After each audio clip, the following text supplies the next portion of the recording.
Kalbant apie konkrečius burnos sveikatai naudingus įpročius, tai labai svarbu valyti tarpdančius su tarpdančių siūlu, naudoti tarpdančių šepetėlį taip pat, naudoti minkštą dantų šepetėlį.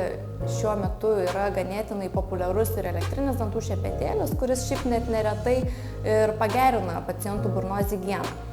Reikėtų nepamiršti, aišku, ir liežuvio valiklio, nes ant liežuvio kaupiasi tikrai irgi nemažai bakterijų.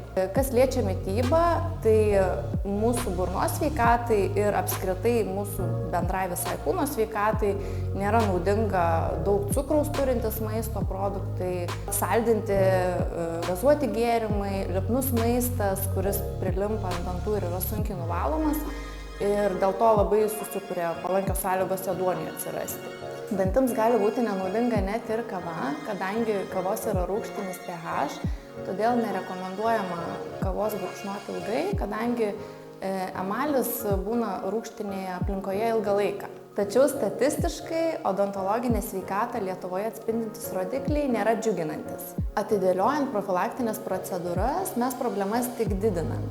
Tai pavyzdžiui, negydant dantenų uždegimo, dantenų uždegimas gali progresuoti į kaulinio audinio tirpimą, o vėliau netgi į dantų paslankumą ar netgi dantų netekimą.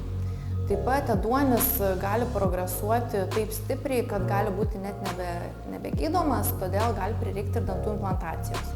Burnos higienos poreikis neapsiriboja vien tik burnos sveikata, todėl rekomenduojame rūpintis burnos higieną namuose kruopščiai ir lankytis reguliariai, pasitikrinti dantis.